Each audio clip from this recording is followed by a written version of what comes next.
Yes. It is the Cats Worthy Podcast. We are back. I am Big Steve, aka Last of a Dying Breed, on the Twitter machine, joined by EJ the Savage today and VP of Research. It is a holy day, Sunday, September 12th, the first day of the football season, the NFL football season, first Sunday rather. Bunch of games on today. Lots of snacks. Looks like it's gonna rain here in Florida, so ain't shit else to do but watch football, man. What's going on? Come on Sunday, baby. Let's go. Opening Sunday.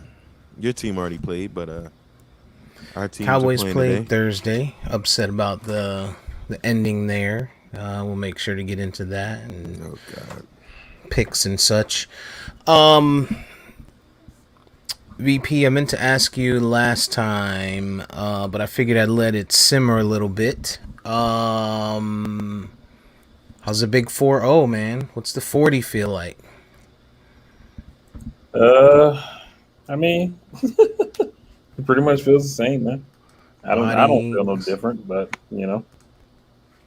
body aches, nah, nothing like that. I tired. think I probably would have a lot. I probably would have some of that shit if I was like an able-bodied person. You know what I mean? But maybe my disability prevents like some of that stuff from going on where most people might have these muscle aches and shit like that. A lot of my muscles don't work, so no need for them to Gotcha. ache.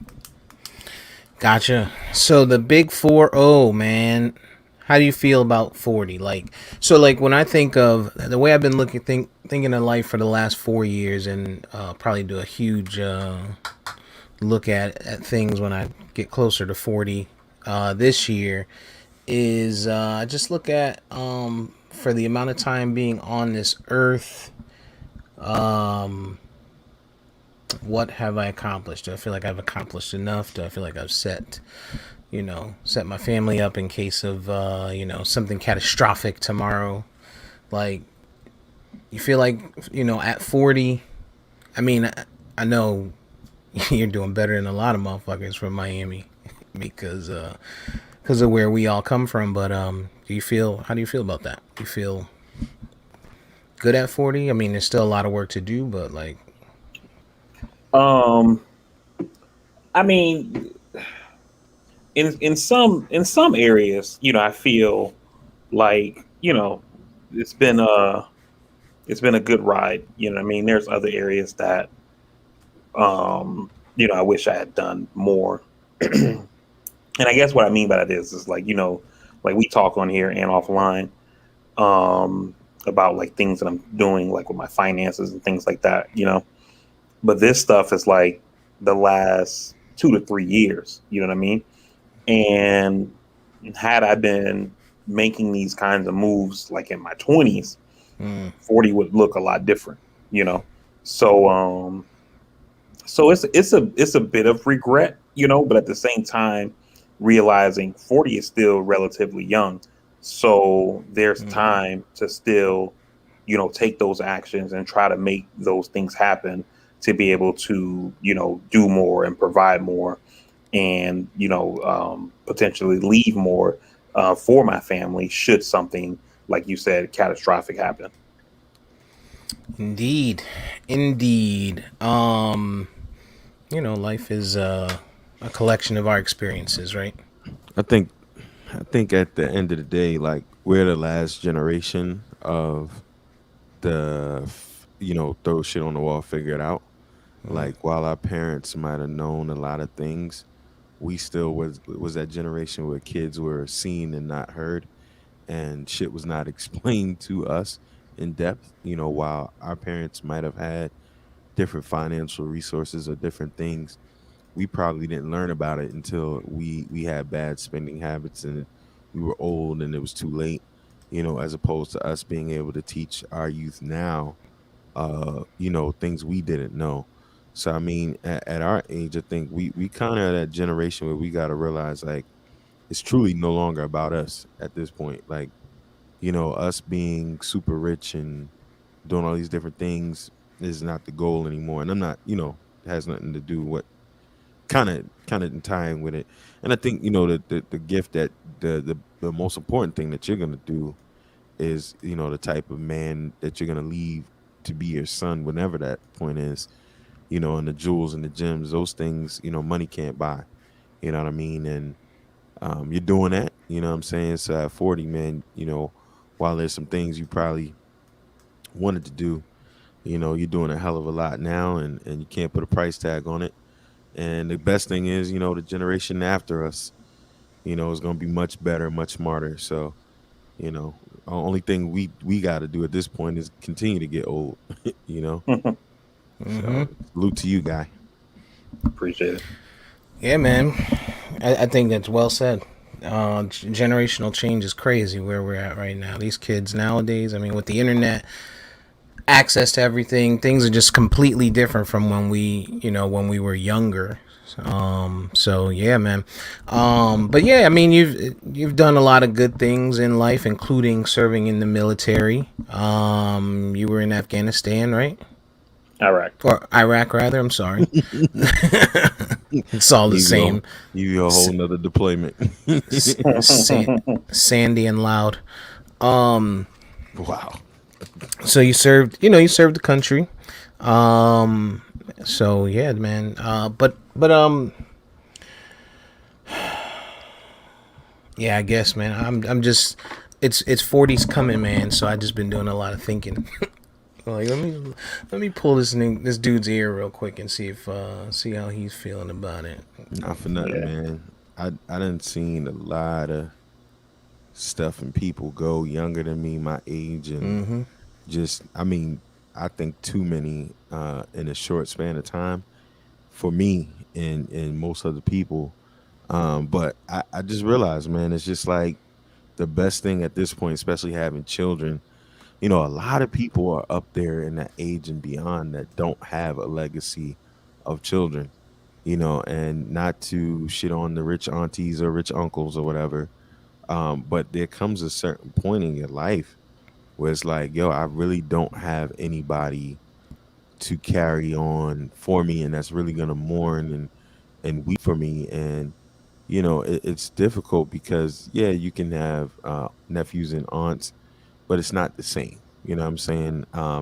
Knowing you have that child that you've instilled something in that when you're old, hopefully old and gray, they're gonna be there to carry on not only you but the legacy. And at this point, man, I got just even Mike Epps was saying it on the Breakfast Club. He's just like, this is a rented life. Like, it is not up to us. It's not in our control of anything, and we can't take everything with us. The best thing we could do is leave something for the kids and shit. Financially, you never know who the hell they gonna be. You know what I mean? You might have left them a fortune and they blown that joint, in minutes. You just the best thing you could do is leave them with great character and all of that. And the best thing we could ask for as parents is time. That's the most precious thing we got is time. You know what I mean? And that's for me, the days of getting older, all I'm really asking for is continued time. You know what I mean? Because that's all that matters. At the end of the day, the Egyptians tried to take their riches with them, and all their shit is in Europe now. You know what I mean? So it's a fine line, and I say that to say, if we as people don't capture the moments in between, and we're focused on the wrong thing, we're gonna miss out on the whole point. You know what I mean? Like I was able to play. Me and the girls went to see Shang-Chi yesterday, and that was a memory. That was a moment. And that's a bond that me and the kids have. Cooking breakfast for them. People are like, well, why don't you let them cook? I'm like, they'll always be able to grow up and say, my dad made me breakfast. You know what I mean? Like I didn't have that ability. I didn't have that experience. And then, I was in the car playing 36 Chambers for them. You know what I mean? And, the first time they could ever say, they heard about the Wu Tang is with their pops. You know what I'm saying?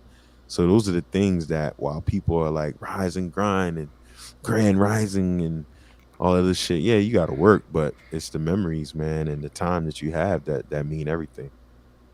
Yeah. Yeah, and you think about it. I mean, that's a good point too. There's going to be a day that comes where one of them cooks something for someone, and they be like, "I remember when my dad used to make it like this," or "I remember when my dad used to make breakfast." So, aside from just our memories, their long term memories. So, Hmm. for sure, for sure. I am so, man, I'm like excited as fuck for today, man. Just for football to come back. It's like every year waiting for that that football Sunday to pop up and lead up with fantasy drafting and then the Thursday night game. And this year we got a good game. Wasn't any blowouts or anything like that. And then now, I think this year maybe because there's so many changes, it's exciting. So there's that. But so I want you guys to start thinking about the games that are today, and so we can get into our picks like we normally do. But before we get to that, let's send a salute to those that lost their lives yesterday, September 11th.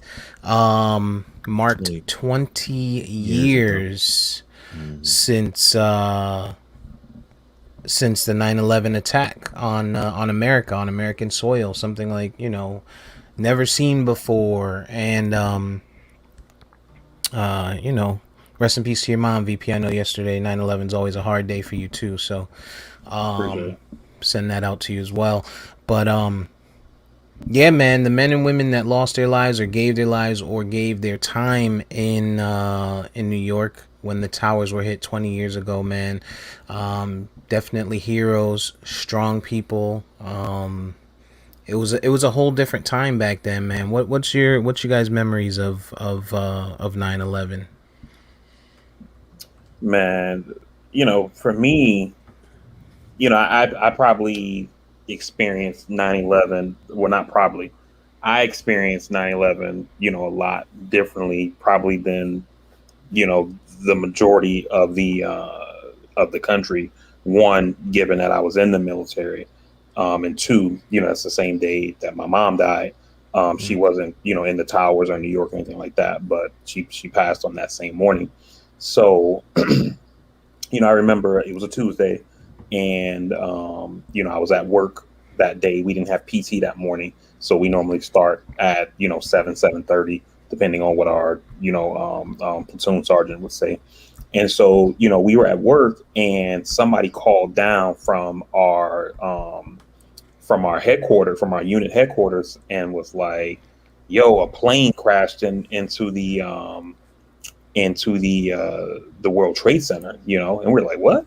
And they're like, "Yeah, man," and like in the buildings, like a lot of like buildings on bases are like a bunch of like warehouses and shit like that. If you ever been on a military base, like that's kind of like the area I worked in. And so the only TV like kind of in our unit was at headquarters. And so me and one of my homeboys, we jumped in the car and drove up to the headquarters building, and we go in there, and like everybody's just gathered around the TV, and we're watching, and people are like, "What the fuck?" It's kind of shit like that. I was able to see like a body fall, what looked like a body.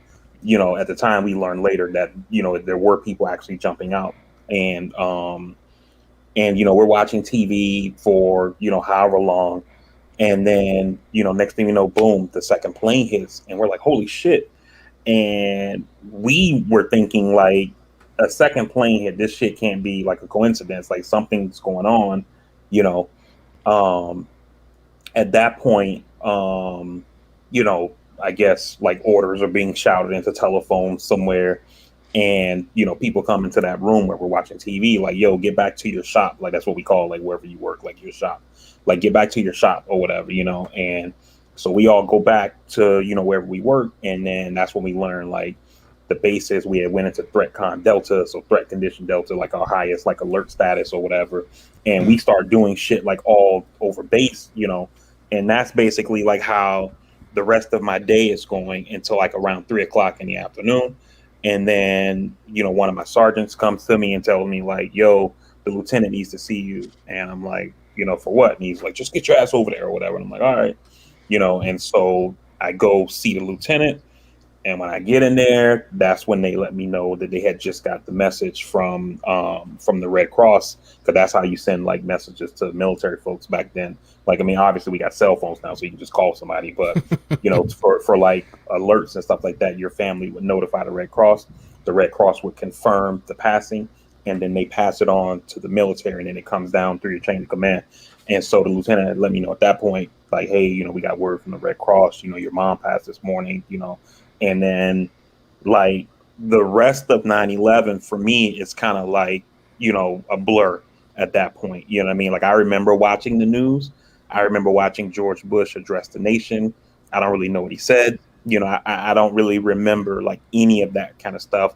Like, I think the images that people saw on TV, of the day and kind of the next several days after that, like, none of that, like, I don't have any of those memories at all, because at that point I was just dealing with everything with my mom at that point. You know what I mean?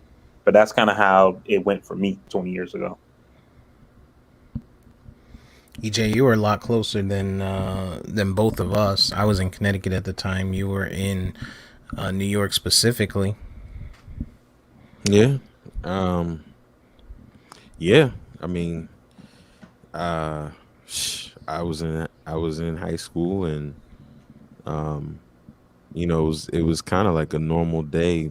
A lot of fighting and stupid shit going on, and we were happened to be in this law class, with the teacher, Mr. Gunther. I remember him specifically, and I remember this ironically, how days before we had saw it was a New York paper. It was the article talking about the FBI removing people from the flights, Mm. their agents from the flights, from various flights.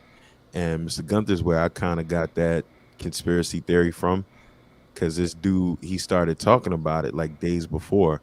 And I remember when it happened, and he would always start class off by talking about giving us a Busta Rhymes story for whatever reason. And we were doing some Googling information, or not Googling, whatever it was at the time that you could try to research stuff. The internet was real slow, and of course, not the best back then. And then the first thing we saw was, people just running around frantically, a lot of police sirens, a lot of stuff going on. We like, what the fuck is going on? And we saw on CNN, or some channel or something, of what just happened. And then if you look in a certain direction, in the air, you could see at some point smoke. And then when we Mm. found out what's going on, everybody was frantic, because everybody had somebody in that joint one way or another. And fights were still going on, and regular shit going on. And then people started realizing, like, yo, my peoples could be dead, and cell phones weren't working. My aunt Wita, her husband, Uncle Rob, was actually supposed to be in the towers. I don't know if he was late or something happened to where he wasn't in there, but he was down in that area, and we couldn't reach this dude like all day long. So that was scary. I knew, like, personally, I watched personally, like, a few, girls know that their people wasn't gonna make it, just from where they were located in the towers. Um, one of my neighbor's cousins, her husband was one of the firefighters that first went in and didn't come out. And then the second one hit, and then, our local news, you could see at that point in time, cats were getting TVs wherever they could find them, or whatever they could see. And like VP was saying, you could still see the bodies, people jumping at that Mm. point. And that was the way the rest of the day went, man. I mean, cops from everywhere were flooding to the city. um People really don't talk about it, but the level of crime that went up that day, while a lot of people were kind of in shock, there was still a lot of action going, because every cop in the world wasn't around. So I remember those parts, and it was just kind of crazy not knowing. And you know, Manhattan is just so far away from the rest of the city.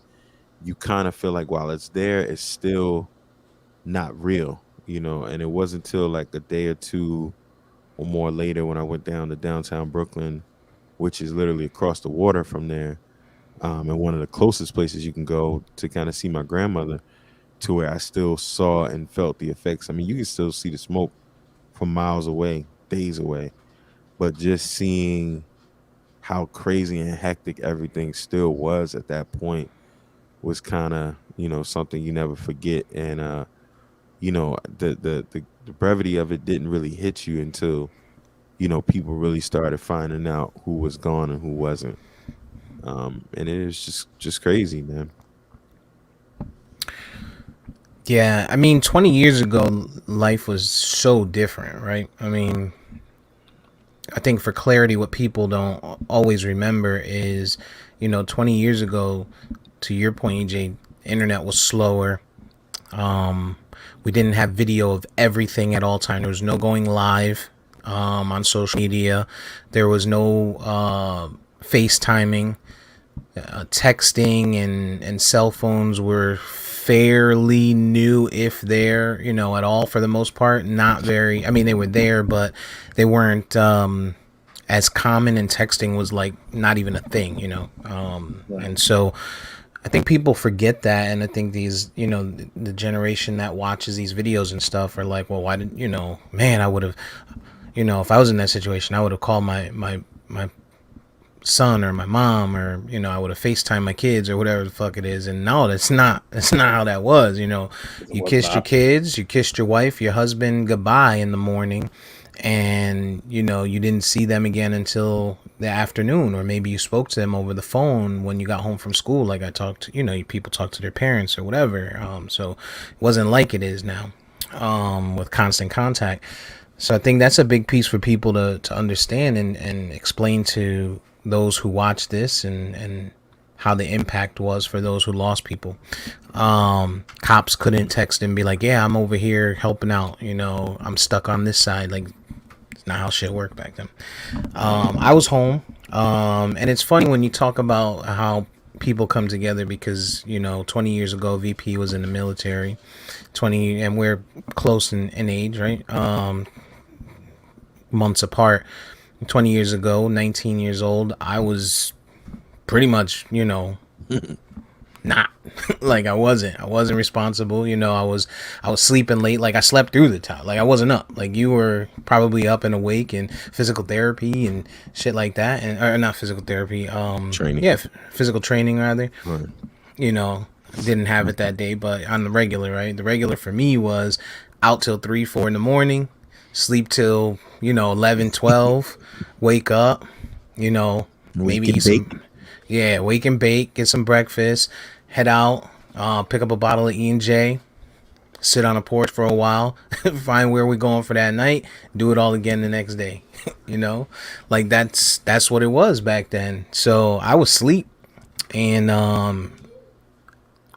phone call, your phone rang, house phone, landline, pick up the phone, and a friend of mine, he's like, oh, we're gonna die. And he was just being frantic and kind of funny. And I'm like, I'm half asleep, and I'm like, what the fuck are you talking about? He's like, yo, they just bombed New York. And this will tell you the ignorance of, the hood. You know what I mean? This is the ignorance of the hood. He's like, yo, they just bombed New York. And he's like, turn the TV on. So I turn the TV on. I'm watching this shit.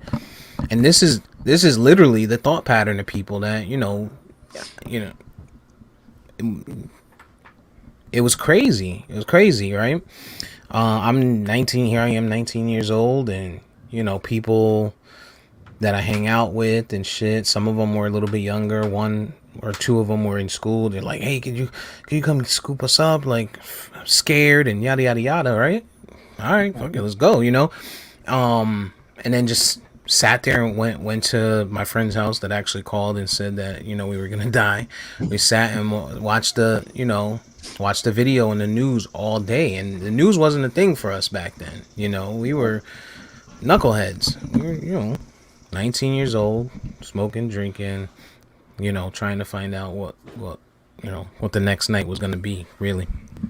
So just different walks of life, man, and for the people that did, again, for the people that went in there, for the people that lost their lives there senselessly, or not so much, rest in peace to them, and salute Yep. to them and their families for sure. I'm gonna tell you, man. It didn't really hit me like it hit. Like we had that same feeling, like because a lot of people don't understand. New York City in the metro area has the five boroughs, but nobody calls it the five boroughs in the surrounding counties. So Nassau, Suffolk, Brooklyn, Queens, all very close to each other, and then Manhattan's right across the water. Nobody calls the city if you're not talking about Manhattan. And the Hmm. city, even if you're in Harlem, just blocks and miles uptown, is still like leagues away to you in some degrees. You know what I'm saying? So we were like, shit, yeah. We thought we were getting bombed. We didn't know what was going on. But I tell you, the sports coverage is what really hit home. Mm. Seeing the Mets and the Yankees, Jets, everybody playing, and just the reaction of all of the professionals and everybody, that really hit home for a lot of people, man. And one thing I will say, if you guys get a chance to ever get to New York, go see the memorial, because I pretty much go almost every time I go home. It's amazing to see what was there and how massive. Because if you never been there, and I mean the last time I'd been there, I was smaller than the times of the towers, but those were massive structures, and just to see what's left over and the names, it's very touching and amazing. I drove past there before they completed all everything they had planned for the memorial, like, and it just being an open spot. And this was years, clearly years ago. And just drove through there, drove by there, and even back then, before there was anything there, people were rushing to just see the site, to just see where the towers were and things like that. Like, it's historic, man. The one thing that I saw yesterday is I saw a post, and this is probably all over the internet, and you guys probably saw it. And it said, I miss 9/12, Mhm. 20 years ago, and it was talking about how everyone came together, how people, there was you were unable to find a flag in the store. Like, everybody was about America. Everybody was, we were together at that point, regardless of what people thought. There was people that thought it was conspiracy. There's people that thought it was green screen. There was all types of shit, right? And the day, whether it was planned by someone or not, whoever did what attacked our country and us as Americans on our soil. So there's that's a bigger difference in mind's frame. Of course, you didn't have these left and right websites telling people different things, right? So that wasn't there. So you just really had the news, and they came into our house, they knocked our towers down, and what are we going to do about it? And we were united. We were united as one, and when you think about where we are today, that when I read that, I was like, oh wow, that never thought of it like that. But how do we get back to that without having to be catastrophic? It's like when you see someone at a funeral and you're like, it's sad that we had to see each other like this, type of thing. You know what I mean? Like, Mhm. it is it going to take something like that for this country to come back together? Because we're just in a place of fucking, I don't know, man. It's bad. Well, two things on that. One, I've heard people. I didn't see the post that you're referring to, but I've heard people make that 9/12 comment about how we were together and patriotism, all the things, all those kind of things like that. Hmm. The way I felt, especially looking at it from a person Military. who was in the military, a lot of that stuff kind of seemed like bullshit to me, like this false patriotism and love of country. You walk down the street, somebody see you in uniform, "Oh, thank you for your service," and all those kinds of things like that. But these same people who are thanking you for your service and they're so, rah rah America, they won't allow their kids to serve, right? And that's why I say I thought some of that, was bullshit. To your second point about would it take something like that to bring us together again, while my obviously my first point, I'm kind of saying I don't think that we were necessarily together back then. I think it was kind of a mirage. But with how split things are, how partisan things are, how people get their news from social media, how people can essentially um, um, they can self-design their own media ecosystem using social media and some of these, crazy, news outlets and things like that. If something like a 9/11 were to happen again, you would have a group of people who, one, would be saying it was fake, it never did happen. You would have other groups who were saying it only happened because Biden's in office, or it only happened because Trump did this while he was in office before Biden got in. And things would just be, totally partisan, totally fucked up. And I use what's happening during COVID as evidence of that, because here you have something that's attacking the country, right? It's not a terrorist, it's a virus. And we aren't coming together to do the things that we need to do to defeat it. The vast majority of us are, we're getting vaccinated, we're wearing our masks, et cetera, et cetera, et cetera. But you have other people saying, oh, it's fake, it's a hoax, it's not that serious, I don't have to wear a mask, I have my rights, and all this kind of thing like that. And so I don't think that we will be those 9/12 people. And let me just close with that before E jumps in. I see he's joined us.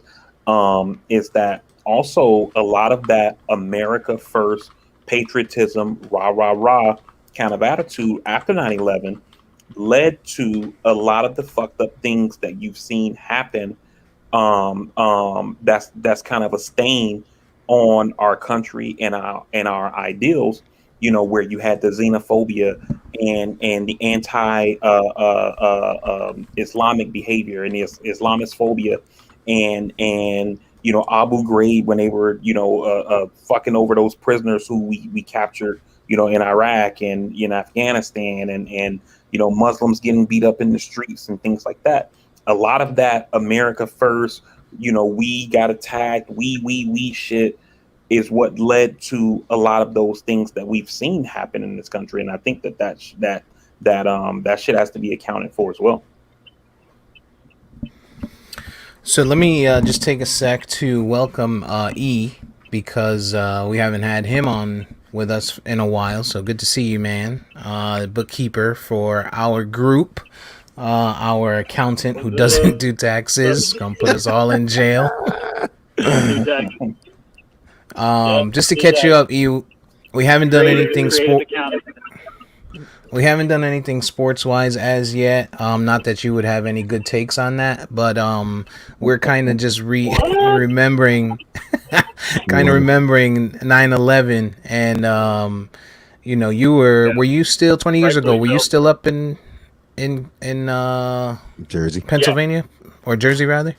Yep, I was. Yes, I was. It was, it was a little close to home. It was weird. Actually, going back to what Bari was saying, he brings up really, really great points with how, if we were in today's age in social media and just our access to disinformation, um, how different all of this could have possibly been after that attack. There was a lot of information. Everything was fluid up there when it happened. I remember hearing reports about people looking for white vans in Philly, up in Newark. There was a lot of. I worked someone that was from the Middle East, and he was having a rough time over the last few months right after 9/11.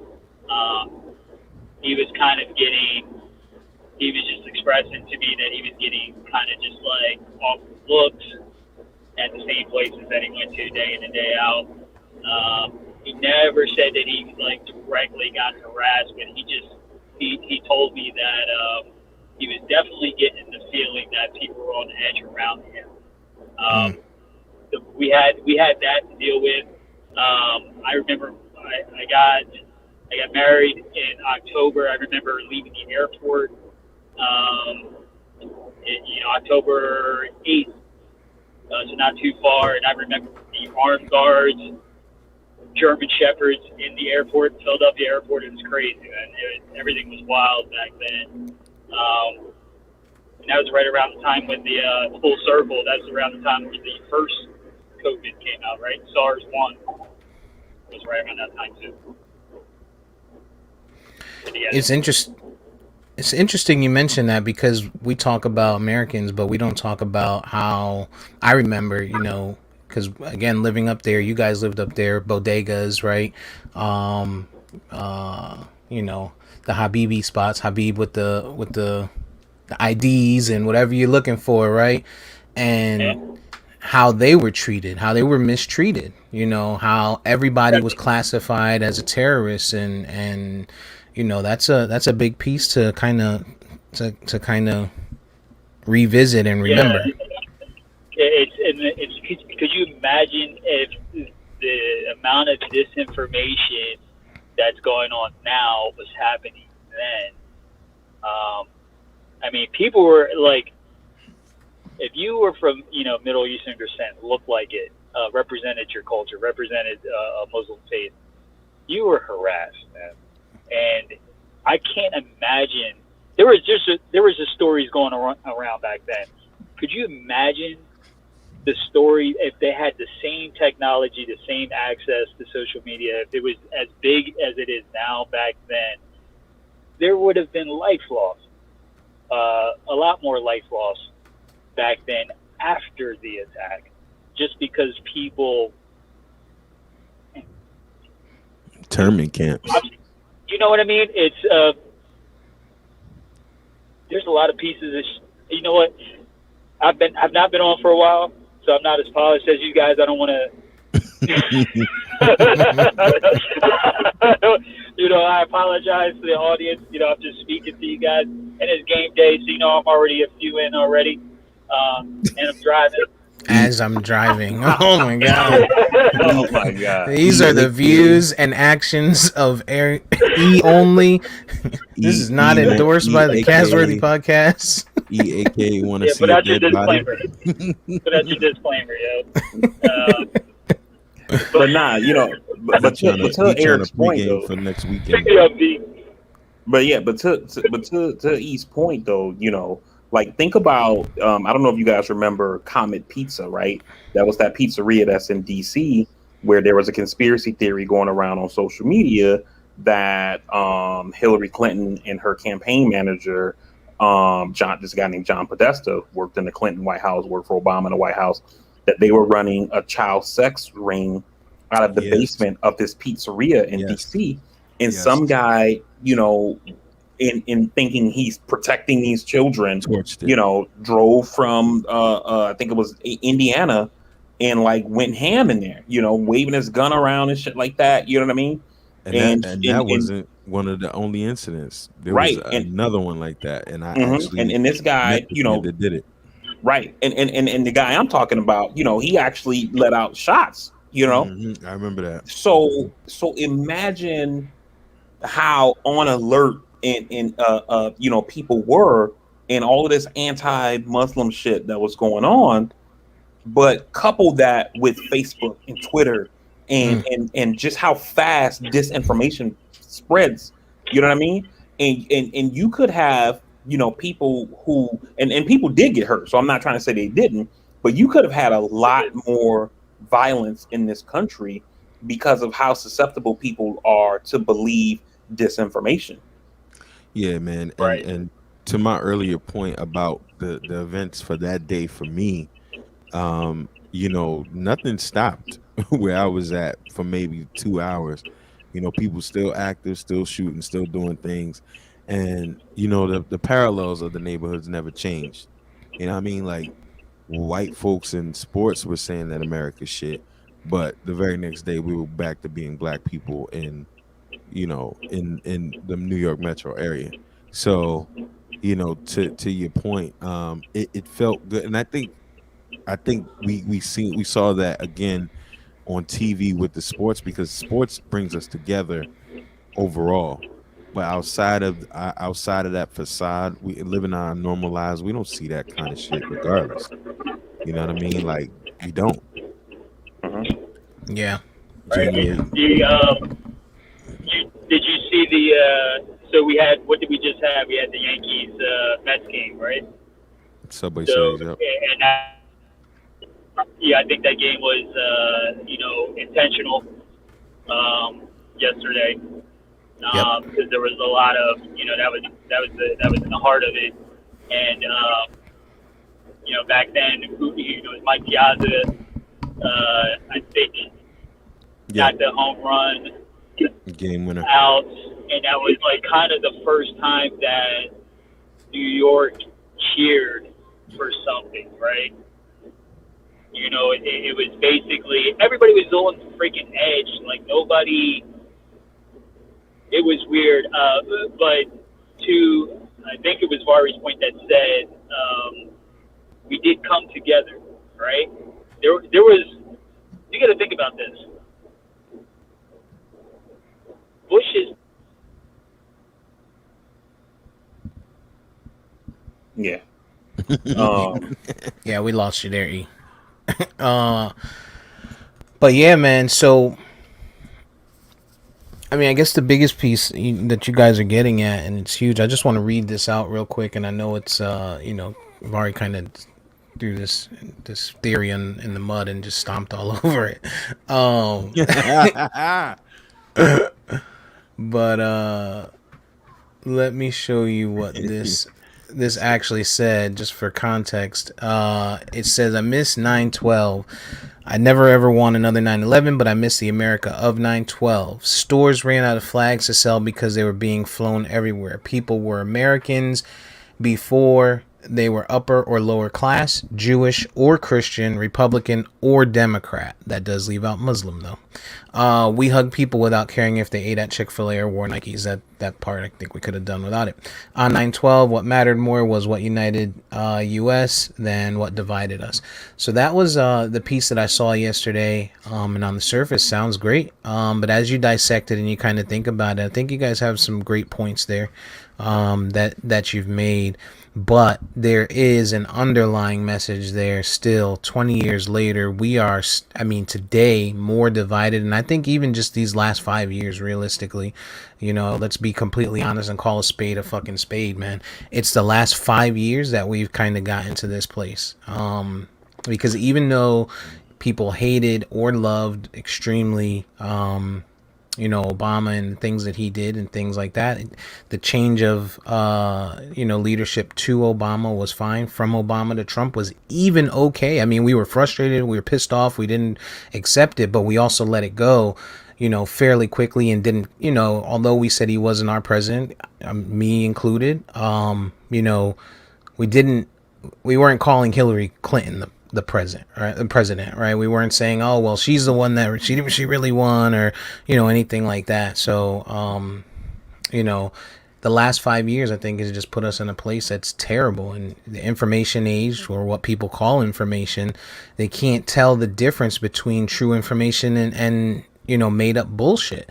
And their sources are the motherfuckers sitting in their backyard, in a shed or in their man cave, making videos about how bad Fauci is and how bad the government is, and vice versa, and it's just setting us back. It's making us worse. mhm. Yeah, the last 5 years we just got to see America be great again, right? Pretty much. All these people were here. They just came out of the closet. Right. And part of what,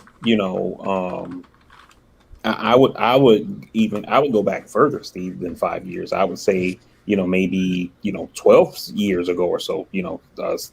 14 years, and because right when we were coming out of that, what I consider to be this false sense of patriotism from people in the country, we went right back to being divided by what is our original sin, which is, racism. You know what I mean? And because the war is not going good, so the country is not happy about that. Katrina happens, and then you have black people saying this country doesn't give a fuck about us, right? The housing crisis happens, and it affects the poor of us the most, as anything economic does. And you start seeing the rich versus poor divide. um, Obama is running for president, and people are saying he wasn't born in the country, asking for his papers, needing to see his birth certificate and things like that. And then you have black people saying, "What the fuck? This country says anybody can succeed to do whatever it is that their talent will allow them to do." But now, when this guy wants to be president, he has to show his papers.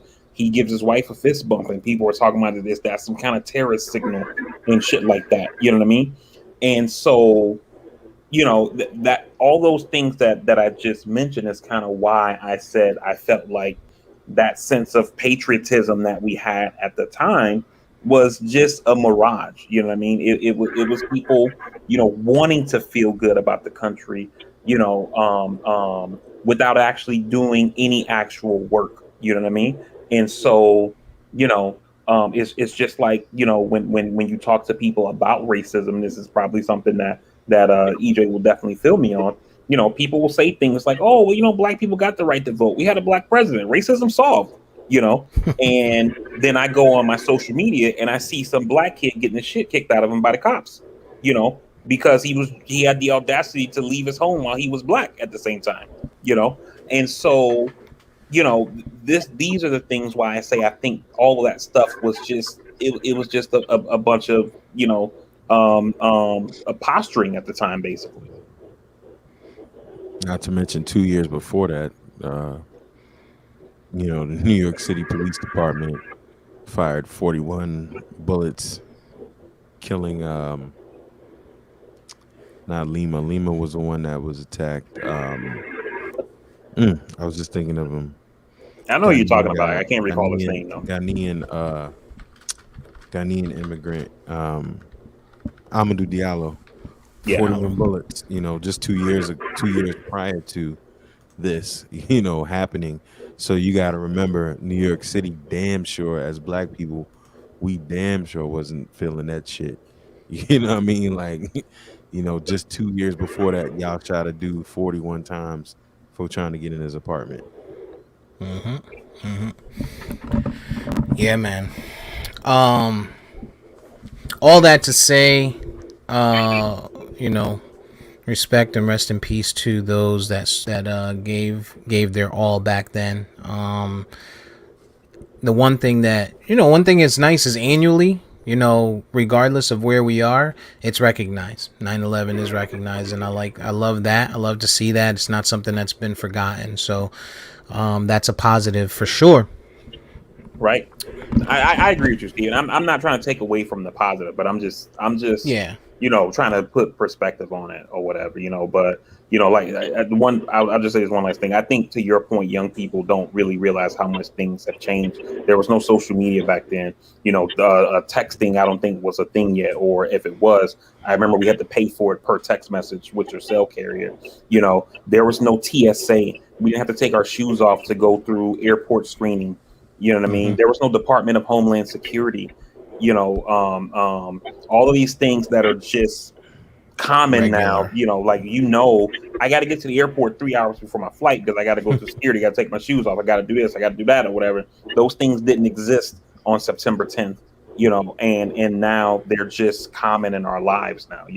Shit. Right. I mean, running through the airport. Remember running through the airport was okay. You tried to do that. Trying to catch a Oh flight. my God. Not even that, E. Not even that, E. Remember, Taking before water 9/11, bottles and- before 9/11, you could actually go all the way to the gate, even if you weren't flying. Like if you were like picking Oh Oh somebody up, yeah, yeah, yeah. you could people park off. and go meet my your daughter family used to member at always. the gate. Now you can't get past security to get to the gates unless you got a ticket.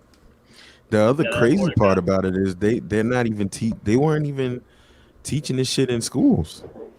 Like my oldest kid is 12. You know, she didn't really know what the hell it was Mm-hmm. until I informed her. So really, yeah, you know what? You make a great point. How is this not in history books? It's been 20 years. How is this not curriculum? I don't exactly. It's you would think that the moment that they were old enough in school, the moment they were old enough to read and think a little bit, they will be taught that. And like I said, my oldest kid is 12. The next one is 11, and they neither one of them knew about it. So it's like you had to literally pull up YouTube, and I could see their faces and not really understanding, even still, just from that moment, like what it really meant. You know what I mean? So it's like, and I always say this on the pod. It's like people are like, oh, well, why do we always have to focus on slavery in different shows and things? It's bad trauma. But again, if you don't do it, these kids will literally walk around. There's literally a generation of kids that will walk around believing it never happened. Yeah. Yeah. Facts. Before we get into our sports picks, VP, give us a quick update on just the way of the world right now. Just what's going on in politics. What to watch for. Um, so one of the big things that's happening right now is that Joe Manchin, senator from West Virginia, who most people probably don't actually realize is actually running the country right now, because it seems that nothing can pass the Congress unless he says so, because he's that 50th vote for the Democrats, and so he announced this morning that he will not vote for the $3.5 trillion infrastructure package that the Biden administration is trying to push through. That Really? is the human infrastructure side, not the physical infrastructure. So not like the roads and bridges and things like that, but the human side that was talking about, expanding Stimulus. broadband and early childhood education, senior care, paid leave, things like that, amongst way more other things. He said that he's not going to vote for that initially. About 2 weeks ago, I would say he was saying he thinks we need to put it on pause, see what's happening with inflation, see if inflation is transitory or not, or if it's more permanent before we decide whether or not we want to do it. Now he's saying today that he's not going to vote for it at all. And it's like I said in chat when I sent that post to you guys from CNN where he made that announcement. It's like this guy is purposely trying to sink Biden's presidency or something. I don't know. Um, but yeah, so you have that going on. The state of Texas enacted on September 1st SB 8, which is a Senate Bill 8 in Texas, where they restrict abortion rights. Basically, it's one of these what's called a quote unquote heartbeat bill. So basically, women aren't allowed to have an abortion in the state of Texas past 6 weeks. What they also did was they tried to craft the bill in this super slick way to make it not be able to be reviewed by the courts. And it seems that so far they have succeeded. It went to the Supreme Court, and the Supreme Court allowed the bill to go into effect on what's known as the shadow docket, which is cases that come up to the Supreme Court when they're off. Supreme Court goes out of session in sometime in June, usually about the second week of June, third week of June, and they don't come back until the first Monday of October. And so anything that comes up that's considered like an emergency that's taken up during that time, it happens on the shadow docket. And so they allowed that abortion bill to go ahead on the shadow docket, which effectively outlaws abortion in Texas because most women don't know they're pregnant until way after 6 weeks of pregnancy, meaning that I think Planned Parenthood said it's 85% of women don't find out they're pregnant until after 6 weeks. So the majority of women in Texas won't be able to seek abortion services unless they find out that they're pregnant before that 6 weeks time frame. Um, the Biden administration this week sued the state of Texas to try to get the courts Overturn it. to overturn that law. I think that they're going to be unsuccessful given the 6-3 conservative majority on the court.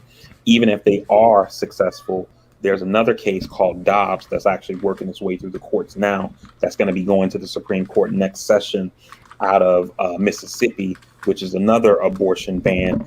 And it seems very likely that the court is going to side with Mississippi in that case. And we're going to probably not have Roe v. Wade overturned, but it's going to be heavily restricted. A lot of people think. So, I feel sorry for women in this country. We're going to have a patchwork of reproductive health laws in this country where in some states it's legal, in some states it's limited, and in some states it might just be banned outright. So it might just really depend on where you live. More on the home front for us, Governor Ron DeSantis appealed the court's order blocking his mask mandate in schools, and the appeals court sided with him and allowed him to put the mask mandate back into effect. You've had some counties in the state of Florida to get around the governor's ban on masks, have made it a part of their dress code. I guess as governor, he doesn't have any authority over that. So they're making it a part of the dress code to get around his mask mandate. But that's, a patchwork system. What's happening, it just depends on the county that you live in. So that's kind of what's happening here. Also in Florida, this anti-riot bill, quote unquote, that DeSantis signed into law, which would effectively have allowed people to run over protesters if they needed to, if they considered them rioters or something like that. Federal court overturned that. No word yet of if the state of Florida and DeSantis are going to appeal that that ruling, but the first level court overruled it and said that that law is unconstitutional and it infringes on people's First Amendment rights of free speech and to assemble and things like that. So that's kind of the gist of what's happening in politics. Oh, one more Florida thing. The Department of Education is also investigating the state of Florida on the mask mandate through their civil rights arm, and potentially might file action in the courts against the state of Florida for the mask mandate thing as well. Damn the fact that their driving laws. Damn the fact that their driving laws and running over people is unsafe. Right. Man, nothing good in fucking politics in the news right now, Vari? Jeez. Killing us here. The only, the one, I mean, not the only, I mean, obviously there's good things happening, but it was reported out yesterday that the Senate Democrats are getting very close on doing a voting rights bill. What up, Gordo? Tell them who's sponsoring it. It's sponsored by Joe Manchin and others. But basically, if this bill, if it reaches the finish line, what they'll essentially do is they will amend the filibuster rule, the 60 vote threshold in the Senate. They'll amend it to for like civil rights reasons, and say that civil rights legislation can be a reason to go around the filibuster. And so instead of needing 60 senators, you would only need 50. And that way they can pass this bill with only Democrats, all 50 Democrats, plus Vice President Harris breaking the tie, because all the Republicans are likely to vote against it. And then that bill will pass the Senate. It will go on to the House. And this bill would basically roll back some of these restrictions that we've seen pass in voting in states like Texas, which actually the governor is going to be signing their voting restriction law this week, state of Georgia, Florida, and others. This bill includes some things like mandatory early voting in all 50 states. I believe the period is 10 days, but again, the legislation is not written yet. So from what I'm hearing, it's either 10 to 14 days of mandatory early voting, automatic voter registration at 18. It's basically going to some of these restrictions, or not restrictions, but some of these rules that some states like Georgia put into place that would essentially allow the state to parachute into county boards of elections to say how the votes should be counted, it would basically peel some of that back. And so the bill is not everything that voting rights advocates wanted, right? But you can't let perfect be the enemy of the good, right? You got to you take a half a loaf and you try to get the other half another time. Maybe in 22, we can get out there and vote. We have a Senate election here in Florida. We could replace Rubio with somebody on the other side who maybe supports the things that we believe in, and then that way you can make a senator like Joe Manchin a non-factor, where instead of Joe Manchin being the 50th deciding vote, he's just 51 or 52, and so it doesn't really fucking matter what he thinks because these other 50 are down for the whole loaf and not the half, and then that way he becomes a non-factor. But this is part of the reason why on this podcast I've said the mantra forever, and EJ sometimes agrees with me. I mean, I know he agrees with me overall.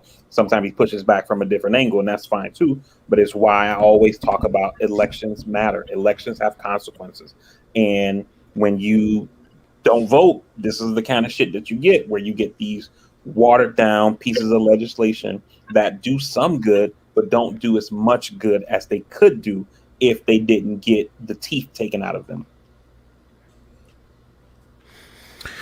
What was it that and I'm sure we're aware, but I want to just get some dialogue on it and your thoughts on the mandates from Biden in regards to the vaccine that started discussion this week. So it seems like the Biden administration is basically we're taking vaccines for people to get vaccinated.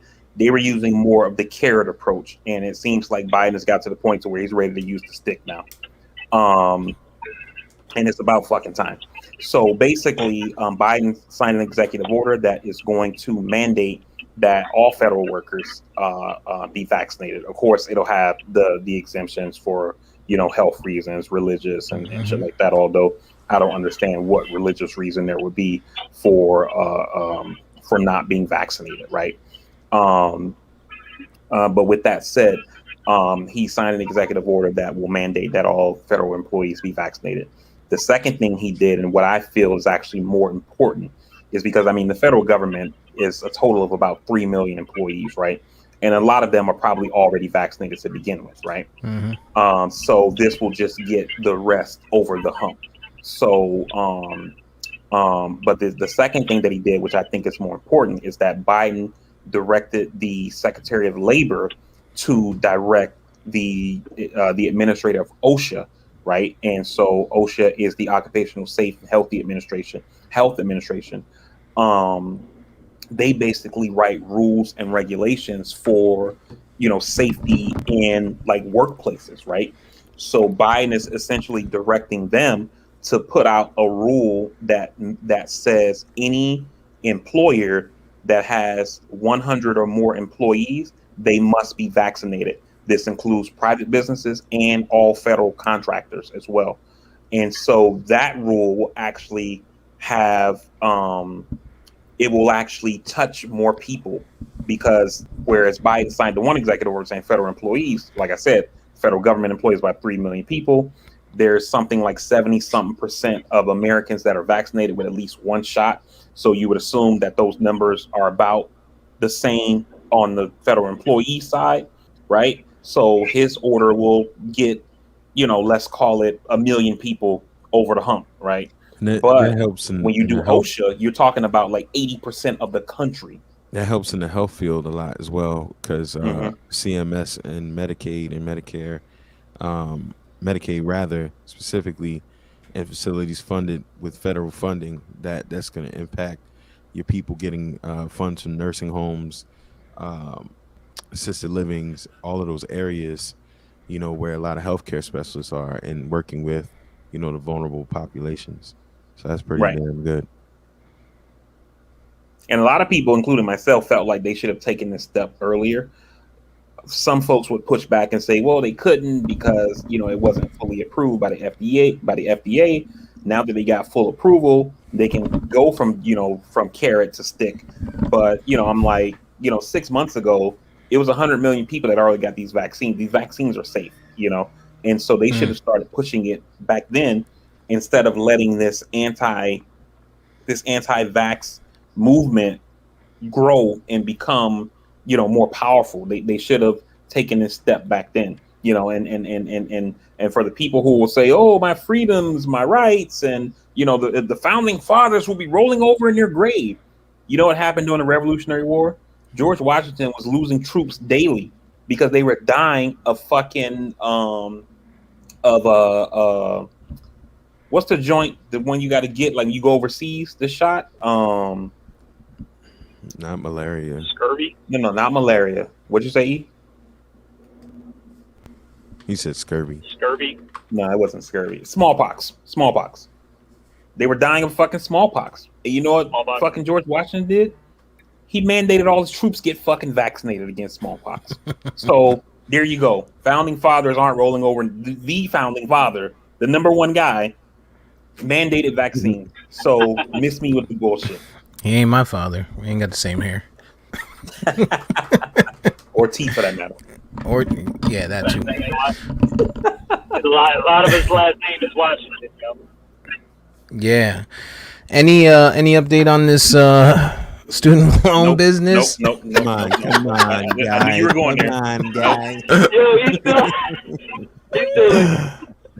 What you got I on knew the you were gonna student ask. loan?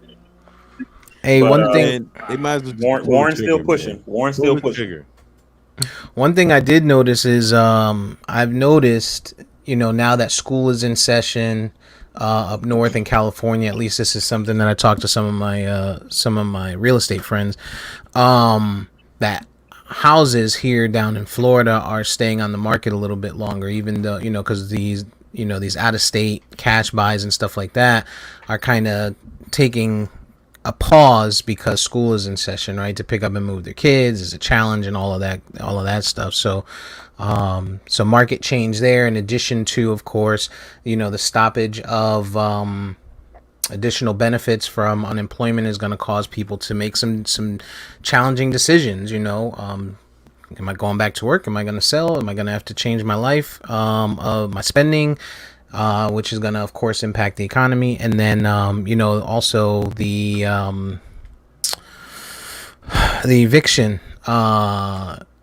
eviction moratorium. When does that's ended, right, VP? Done. Done. Yeah. Yeah. So It got extended, but then the Supreme Court knocked it down. Yeah. okay, so I'm interested just to see how things are going to impact moving, just the economy moving forward, going here into holiday seasons and things of that nature. I know you got a keen eye on that currently due to your claim to be an accountant who doesn't do taxes. Yeah, that. I don't know on average what the monthly loan payment is, but we're talking about like a hefty car payment at least, right? Like car payment for a lot of people. That thing starts kicking in January and everything else is gone. That's going to be seen. Our economy is really it's really gonna hit. You start to see. I mean, I'm paying attention to retail prices or retail stocks January, February. I think that's when we're really going to start seeing it. I don't know if we'll actually see it this year. Like this holiday season might still be strong, but when that shit starts to kick in, and these $600 bills, $700 bills, $400, $500 bills a month, where people have to start paying in January kicks in, we're gonna see some shit. Yeah. For sure. Invest in OnlyFans and Plan B. That's what I learned from this conversation. I mean, you're not wrong. You're not wrong. Tech companies too, man. Tech companies, the health companies, healthcare companies are going to be huge too. But yeah, just the change in market, the change in the economy, I think is going to be interesting to watch, man. For us to keep an eye on. I think I've had enough intellectual conversation today. So time for some fuckity fucks. Let's talk about the big elephant in the room. Today is the first Sunday of the 2021 NFL season. Um, the year of the Cowboys began Thursday, continues today, and man, this is gonna be a good. It's gonna be a good season, man. I'm excited about what everything's gonna look like this year because we have a lot of young quarterbacks. We have a lot of quarterbacks in different places, like Stafford going out to the Rams. I think he's gonna have a great year. Goff with Detroit. We'll see how that looks. Houston's gonna be a shit show. There's a lot to see, man. You guys division, the AFC North is gonna be shaken up. The NFC AFC East. AFC East rather. I'm sorry. NFC East is going to be interesting to watch. Based on Fitzpatrick and to see if Jalen Hurts can do anything. He's been getting a lot of flack on that arm, man. So, but yeah, man, let's get right into it. Actually, are you? I see you muted yourself. Are you still with us, or did you hit a dead zone? Yeah, Right. I thought as we would start talking about football, the Eagles fan might drop. Um, um, all right. So, what do you guys? Let's talk real quick about Thursday. I don't want to get into anything too detailed because we're already going long. But what did you guys see Thursday? Out of that Cowboys Tampa Bay game, it was an amazing atmosphere. Let me tell you that. I'll tell you one thing, just to kind of paint the picture. I went to the game. Walk up to the stadium, and Florida's gonna Florida, right? Big ass sign says masks not required. Although they've been sending emails for the last 6 months that say, hey, safety guidelines, and this is what we're doing, and right. All right, cool, whatever. I'm still wearing a mask. Get to the gate. Florida's gonna Florida. Fucking cop standing out there with a big ass G36 in his hand, like crazy, like he was ready for a riot. Florida's gonna Florida. Get inside. About 50,000 people packed in easily. No masks almost anywhere. Muggy, screaming, fireworks. Bucks fans acting like they've been the team of forever. Expatriate fans, as you could see clearly. Tom Brady fans in there talking wild shit. And then of course a slew of Cowboy fans because we travel so well. We are America's team. And so the game kicks off. And what did you guys see? What were you guys takeaways from that game? So I'll just go first because I'm going to be super brief. I actually didn't see the game. I was still on my vacation, and the Airbnb that we rented didn't have cable. I tried to follow like some of the Poverty. some of the takes on. I tried to follow some of the takes like on Twitter, like from like sports that I follow, like ESPN or Shefty and things like that. And then also like when you were sending texts in the group chat or whatever. So I actually haven't even seen the highlights. I'm gonna have to go on YouTube, and the NFL put out those like 10-minute videos that kind of recap the game. I'm gonna have to watch one of those because I didn't see the game at all. Okay. EJ, did you see anything in that game that makes you think lesser of the Bucks or more of the Cowboys? I was actually impressed by both entities. Before the game started, I started to put money down on the Cowboys, but I said actually on the points as well. I figured it would be close. That was kind of the game to lose. Zerline kind of screwed y'all. But one thing that I really took away from the game is generally the point that I'm going to have going forward. Offensively, this game has turned into a whole nother thing. Mm-hmm. Both of those guys' stat lines, 400 plus. Not being able to jam people and the physical contact, it is kind of ruining the game in a lot of ways. And it's almost, I think we're going to see a big shift this year in fantasy as it pertains to running backs versus wide receivers, because that game, the run was virtually all but abandoned on both sides of the ball. So it's like, what's the point of throwing? What's the point of running the ball now if I know I'm gonna get 15 yards free range to just throw this guy open and he's gonna be able to do whatever he wants, because open field tackling at that point is done.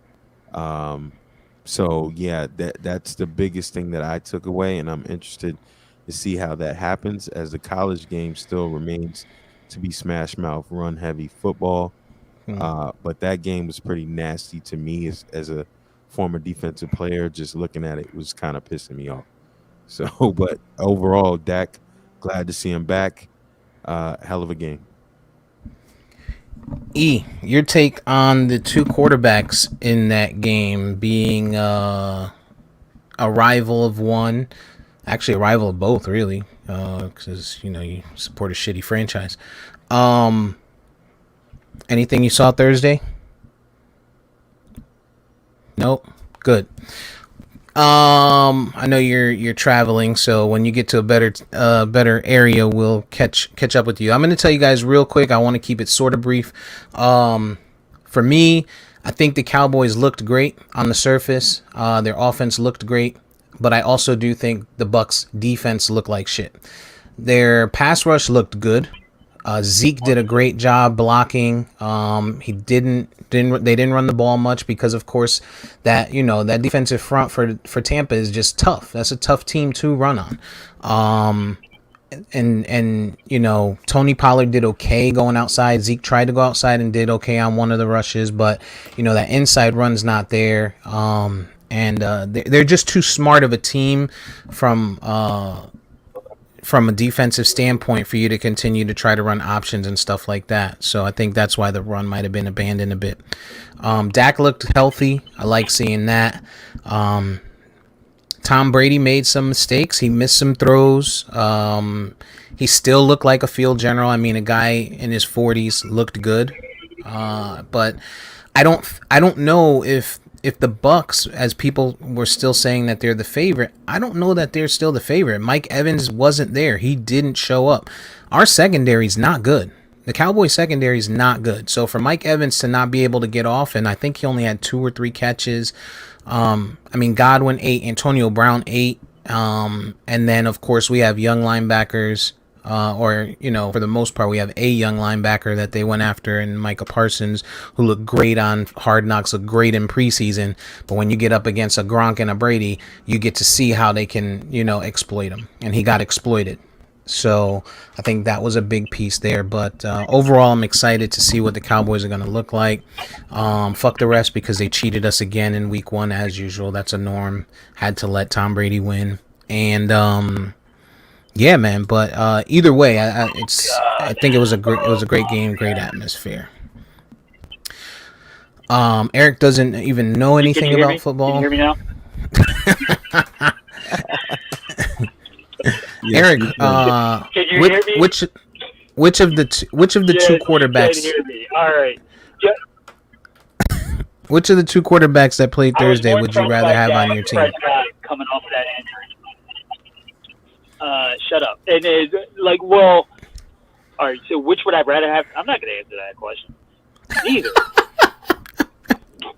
All right, give us a quick take on Thursday's game. I was more impressed by Dak Prescott than Brady. He came off of that injury, and he looked like he is back 100%. He missed some throws, so I'm more worried about his the shoulder injury than anything. But that seems like something he can work his way back from. He definitely still has command of that team. But I was also, you guys have a great backup for Zach Martin too. That's what I was really looking at, right? Because you're missing Zach Martin, and it didn't seem like you were missing anything. It was good. The the defenses to EJ concerned about the defense and Tampa's defense looking bad. I mean, we know that. Well, first of all, you guys don't know shit about shit, and I'm your elder, so I will remind you.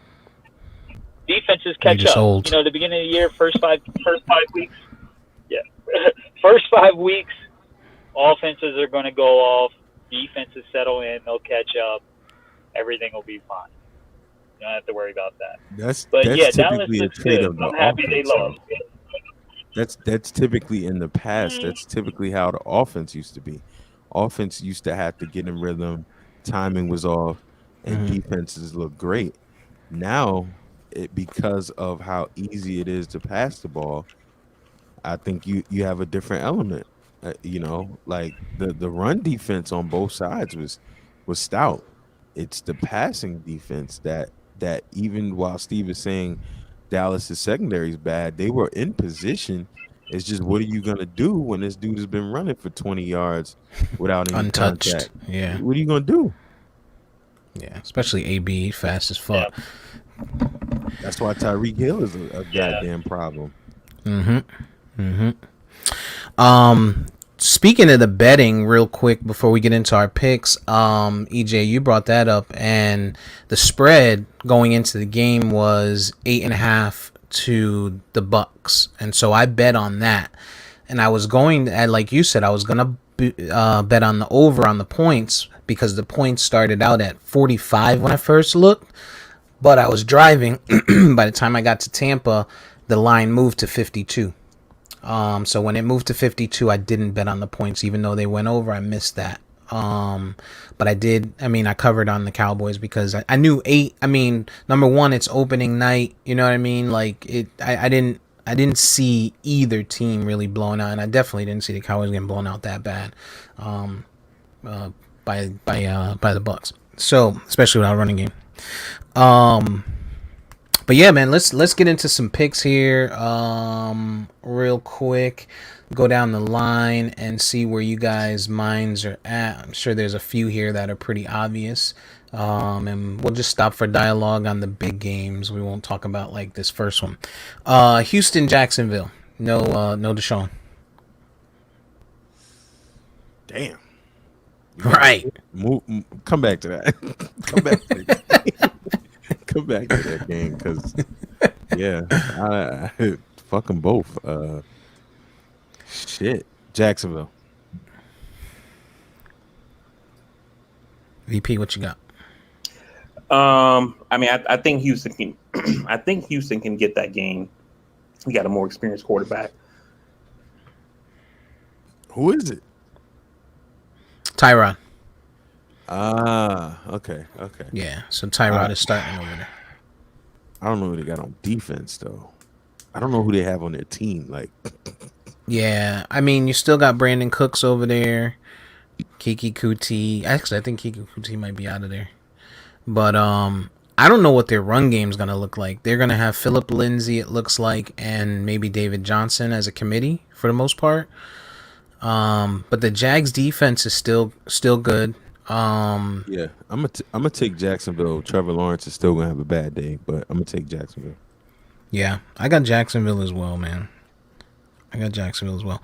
Are you Yeah, there with sorry us? Or about you? that. I was saying that I think Houston can get that game given that they have the more experienced quarterback in Tyrod. This guy has starter experience pretty much everywhere that he's played. But at the end of the day, I think Jacksonville will Right, win that there's game no on the such strength thing of with their him. defense. I'm pretty So you sure I want know where Jacksonville? you are, E. I think he's at Las Espadas. It's the place that does Philly steak. All right. Chargers going into Washington. Give me DC. Same. All right. I got the Chargers on that one. I'm excited to see that team this year. Seattle and Indy. I don't think there's any major injuries in this game. I think Carson Wentz is suiting up, so I think Where is we're it? full on that one. It's in Indy. Doesn't matter. I got Seattle. Seattle. I'm with you guys. All right. This is a fun one, and I'm gonna leave this one for you to start, EJ. The Jets going into Carolina. Sam Darnold will be starting for Carolina. He was you guys' starter for a few years there, and you guys are gonna have a rookie there. Give me something on that game. I'm going with the Jets. Off optimism, and of course it's my team. But I think largely, Carolina's defense is a lot better than what people know about. We lost Carl Lawson, which was a major blow for this game. I think Darnold's the same old Darnold, though. I think you're gonna see a fairly low, not fairly low. I'll say maybe 25-13 winner game. Um, Decent stat line for Zach Wilson being a rookie. But I'm going with the Jets, hoping that Sam Darnold is the same old Sam Darnold. I'm excuse me. I'm actually going with the Jets as well, and it's basically because of Sam Darnold. I can, I've listened to EJ for years say this. I've watched it on the field where Sam Darnold he's not that good in between the years, and I could see him going into this game being young and arrogant, trying to show the Jets, and ends up fucking it up. So yeah, I'm going Jets. I hope you're right. I hope we're both right. You tell me something. How is and this is not me being facetious right now, EJ. How's the Jets run defense? We haven't really gotten to see it at its best all preseason because Quentin Williams is out, and we really didn't have a full swing of the team. I'm worried a little about it, but I'm not. And I don't think that they're gonna really run. They ran Christian McCaffrey into the ground last year. I don't know that they're gonna try to bring him out the gate because this will be his first bit of contact. The other thing is our corners aren't great, but again, we're gonna have to challenge Sam Darnold to win the game, which is, again, he could prove me totally wrong. But if he can't do that, I don't know that we're gonna let McCaffrey get all over us this game. If anything, McCaffrey out the backfield catching will be more of a weapon than anything. But I think, when it comes down to it, while the Panthers defense is good, I think our offense this year is better than it's been. And if we can keep the pace of scoring, we'll outlast the Panthers, which I'm hoping. But we'll see. I have to roll. I'm rolling with Carolina. I think you have the revenge game for Darnold, as well as Robbie Anderson. Darnold has a arm on him, and I think that's what Carolina missed last year for Robbie Anderson, when they had Teddy, because Teddy refuses to throw the ball past 7 yards.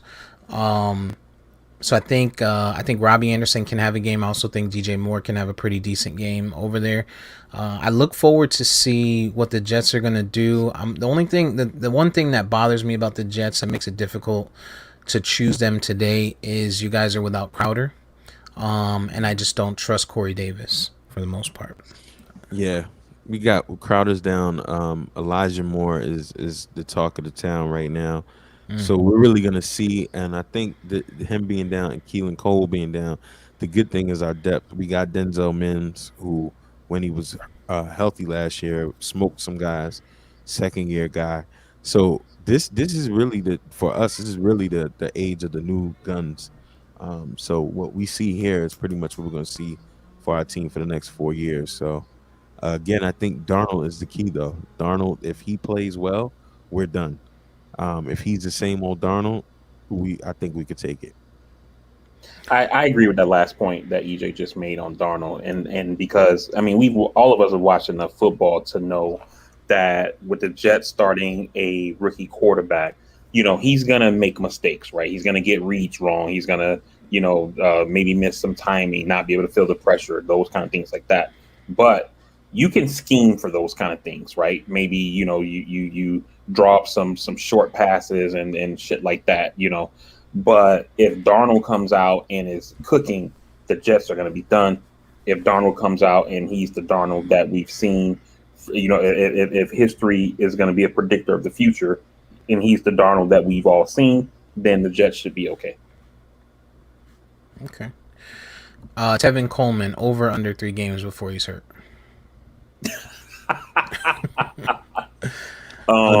Under. Okay. So I'm gonna hold on. I wish that guy a healthy and productive season, but I'm gonna go under as well. Yeah, I'm gonna hold on to Michael Carter. Michael Carter, right? Yeah. Yeah, I'm gonna hold on to him. Minnesota, Cincinnati in Cincinnati. Give me Minnesota. Same. Minnesota. They're quietly, Cousins gets a lot of shit, but they're quietly built better than a lot of teams. I think Joe Mixon has a good year, but I'm going Minnesota in this game. Arizona and Tennessee. I think this will be a shootout. VP, who do you have in this game and why, besides your Tannehill? Jesus Christ. Every game last year, however I picked Arizona, it went the other way. Where is it at? It's in Tennessee. Sorry. I'm gonna go Arizona here. I think their offense potentially can be more dynamic given the run ability of Kyler Murray. DeAndre Hopkins is healthy, and me and Steve have been saying for years that this guy is essentially quarterback proof, and no matter who is throwing the ball, he's gonna eat. So I just think that overall that Arizona, trying to say, is just the better squad, and I think that they get this win. I also think that Arizona is going to be very competitive in their division this year. Give me Tennessee. Give me Tennessee. Ah, shit. Nope. Wait. Arizona's got Chandler Jones, J.J. Watt. Damn. Oh, man. Okay. Good point. Oh. Arizona has AJ Green, EJ's favorite wide receiver of all time. Shit, over under on him. 4 games. 4 games. Give me Arizona. Easy. Close one.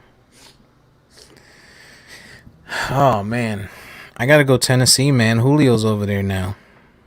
That offense is gonna be fun to watch this year, man. AJ Brown. Yeah. Shit, over under on him. Yeah, I know Julio for real, bastard. I think he was faking though. Trying to get out of Atlanta.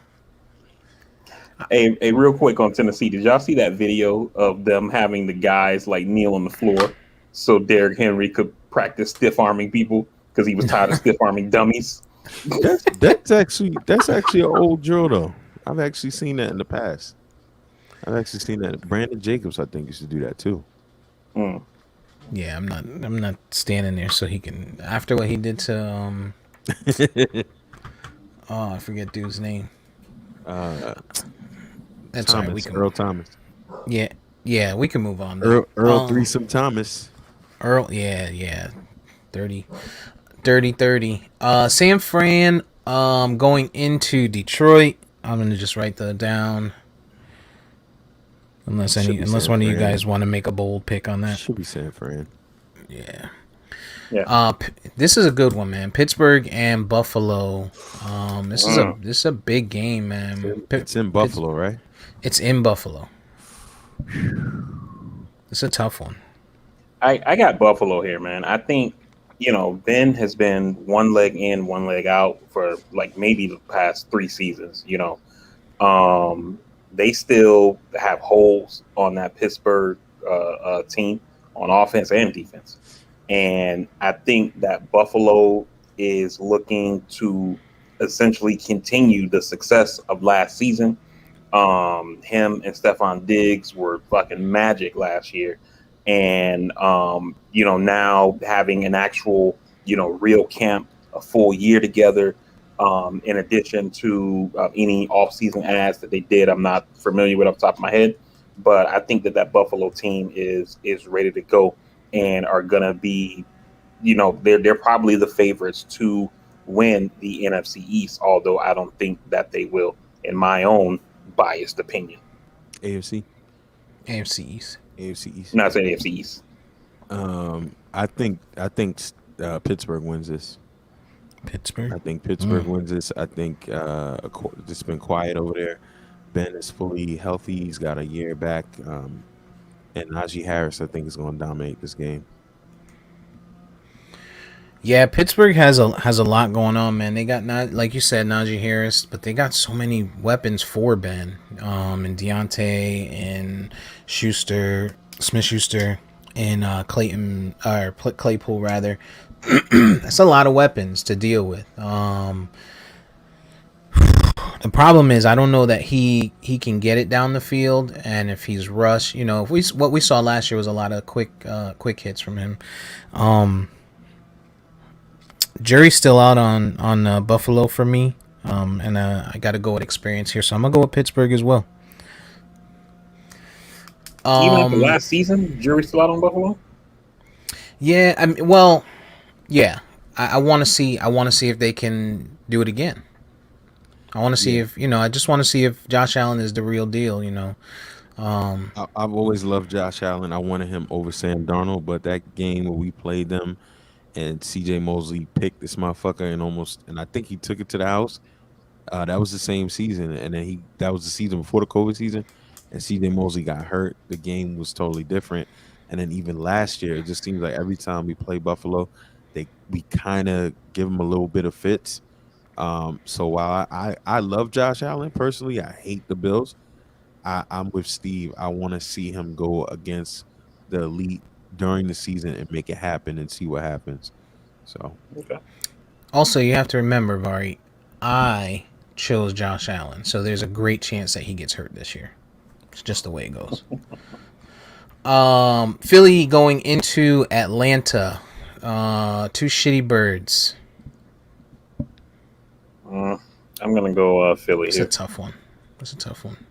Yeah, I think it's a tough one. You got an experienced quarterback versus an inexperienced quarterback. Matt Ryan, lost a weapon, and Julio. Who knows? Which Philly team shows up. You know what I mean? So it's tough, but I'm gonna go Philly here. yeah, Atlanta. I'm on Atlanta also, man. I think Ridley's gonna do all right there.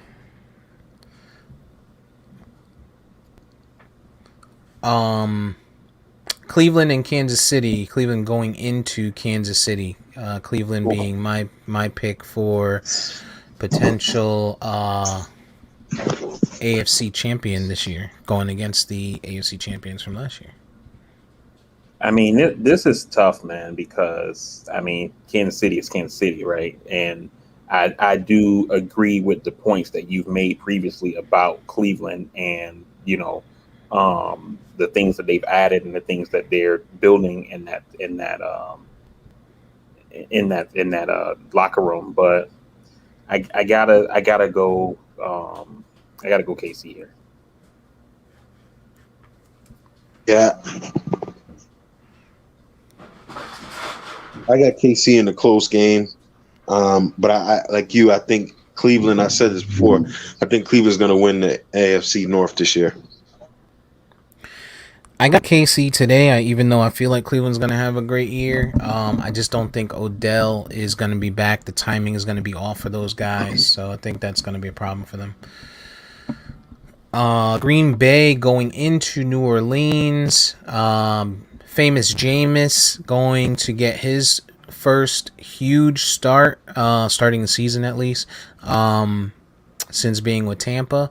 I don't know if we get the 30 for 30 Jameis, and if we do, can he make it a 30 for 10, type of guy this season? Because if he can, man, New Orleans is still going to be a fucking problem. But I got Green Bay. Who you guys got?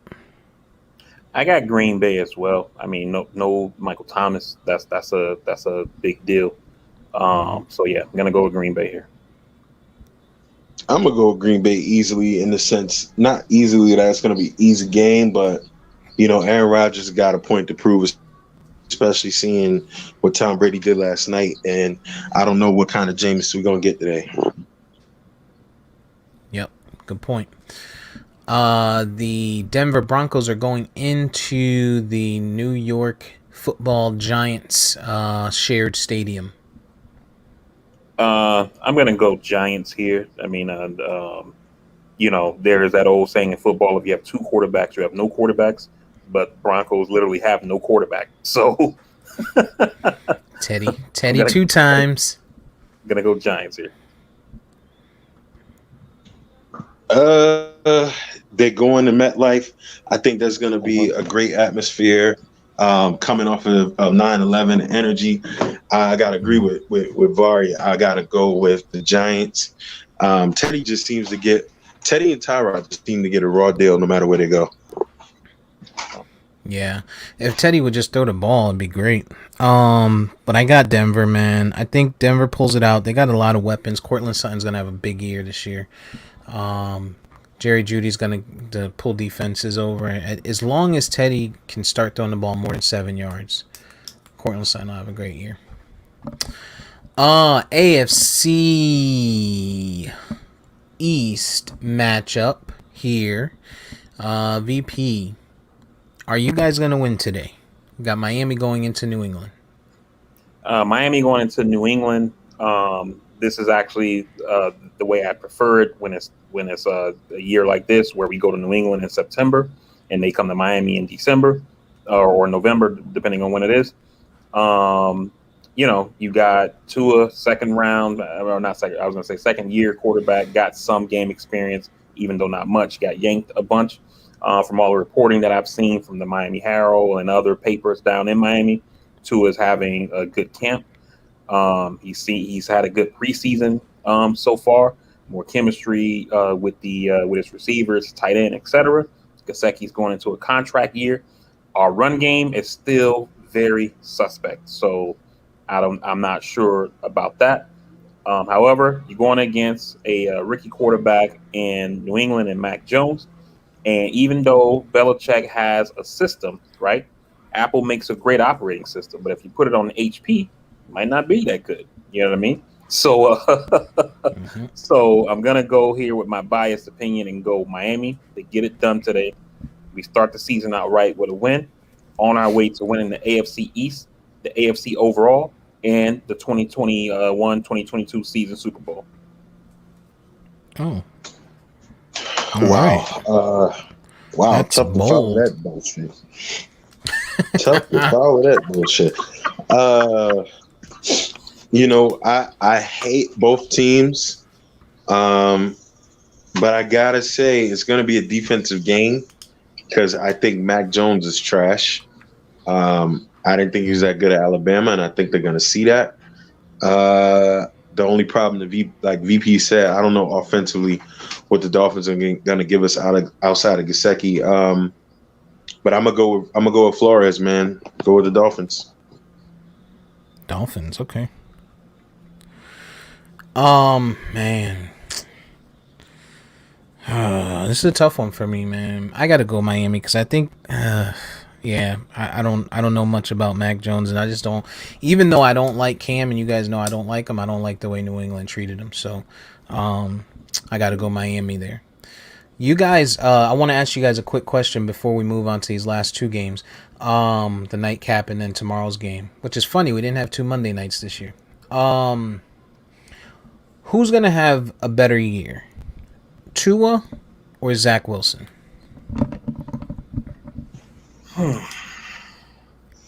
Broadway Zach, baby. I'm gonna go to it, man. I mean, he has the experience. The history's on his side, given that he has more NFL experience, more time and chemistry with his guys.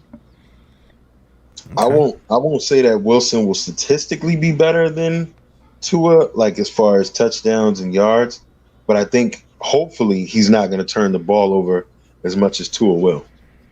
I think the Jets are smart enough not to ask so much from him. to where he's gonna turn the ball over. Where I think, I think he might do better statistically than I think, but I just think Tua's more of a risk taker. And because they're limited offensively with weapons, he's going to be asked to do a lot more, which is going to be a turnover thing.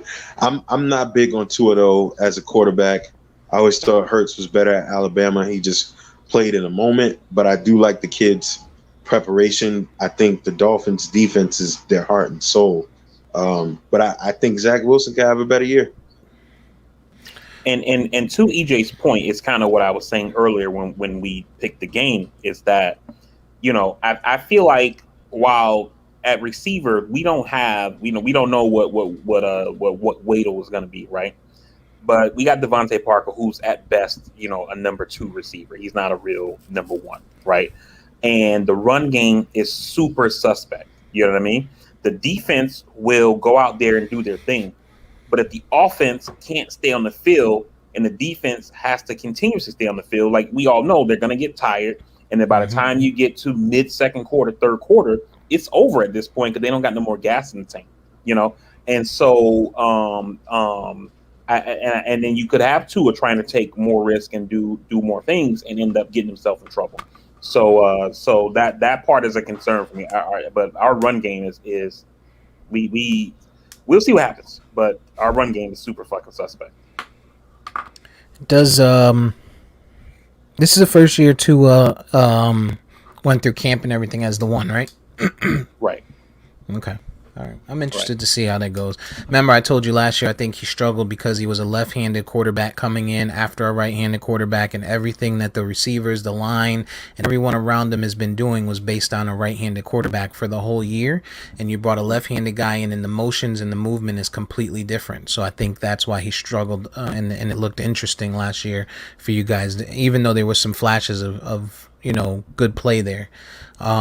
So I'm interested to see after going through a whole camp how that looks for you guys. Right. And also, but see, real quick, at the same time too, you put this guy in I think it was week 6 they put him in, where most players have knocked off that early season rust. Usually like first 2 weeks things look kind of choppy. You know what I mean? And we see that kind of across the board for most teams. We probably even saw it a little bit in that Dallas Tampa game, even though I didn't see it. I'm just assuming though, right? In the first quarter or so, But you put this guy in week 6 after they've knocked that fucking rust off, and they're kind of running on all gears at that point. And you say, okay, here you go, jump in the pool with the sharks, And I think that was kind of a mistake, man. Yeah. All right, Chicago's going into the Rams tonight. That's the Sunday night game. I think that's going to be a good game. I'm excited to watch that game. Who you guys got? Chicago going into LA. Chicago has Andy Dalton. Let me just clarify. Rams, not even a question. Rams with Matt Stafford, Aaron Donald, Austin Eckler. Rams, not even a question.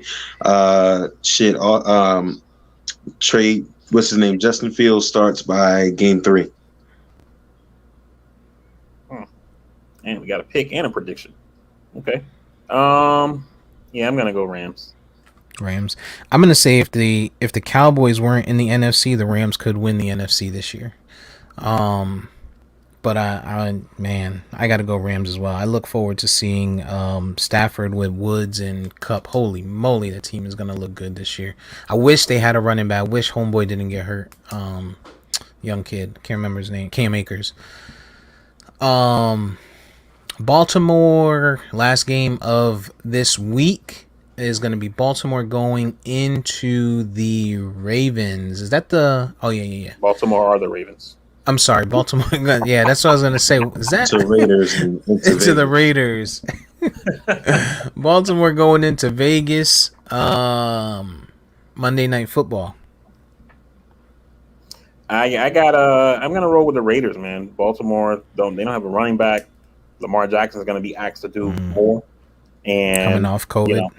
Right. And that could be a problem. So I got the Raiders here. I'm going with the Raiders as well, largely because I'm getting sick of these Ravens fans. They had the nerve to say Latavius Murray isn't an upgrade. because the Ravens did pick up Latavius Murray, which I Yeah. think is going to be great for them. But Lamar Jackson's on and off participation this year, the timing, he's got Rashad Bateman, who was a rookie from Minnesota, who I didn't think was. I mean, I don't know that he won't be good or he will be, but I didn't think he was that great at Minnesota. And then you got Hollywood and then Andrews, and I'm thinking that Vegas, they read up on defense a little bit, and they've been scheming. They've been watching everything that these guys do. Harbaugh is a great coach, but I just think the Raiders are quietly going to be trying to make a point this year, as I think last year, we saw them kind of suffer, but I think this year they're going to surprise a lot of people, and they're going to be a lot better than they were last year. So I'm going to go with the Raiders. And before Steve picks something that shouldn't matter, but we all know that it does. Lamar Jackson's contract didn't get done in the offseason, so he's in a contract year, basically. That could play a factor. Could we see him being cautious? Thinking he might have Dak in the back of his head. You know what I mean? And so that could play a factor. Yeah, he's not smart though. I mean, look at him. He got COVID twice already. I hope Baltimore plays Latavius to EJ's point. One thing I love about Latavius Murray is just his journey. Remember, he started with the Raiders, and the Raiders kind of put him, they're the ones that kind of shitted on him and made him this overwhelming great backup running back that nobody seems to consider a starter. And I think if he gets the shot with Baltimore to be the starter, we'll see how great of a running back he could be. He is undersized, but I mean, you think about it, he was with the Raiders, they cut him. He ends up with Minnesota. Then he ends up in behind Dalvin Cook. Then he goes to New Orleans. He ends up behind Kamara. So he's always been this. After the Raiders did him dirty, he's always been this backup to a great running back. And then every time he got a shot, he looked great. So I'm interested to see it. I am going with Baltimore. I hope they play him, and I think he goes for 120 yards on the Raiders. They haven't even named him as the starter as of yet. It's still the kid Williams that they had on the team already. Yeah, Tyson, something like that. But you're right. Latavius Murray is that girl that you should have been with. That right. Y'all messed around a couple times. She's your homegirl, and she's always there for you when the tramp lets you down. And yes, it is time for her to kind of win. Yeah, she's the one that you can count on. Never mind. For the blowy. I just need a quick blowy. All right, I got you. Never mind. You guys don't get it. So, all right. So picks in the book. E sent his in chat because he got disconnected. I want to try and kill this last. Or is there no Thursday night this week? Who is playing next Thursday? Let me get to it here. All right, next Thursday we have.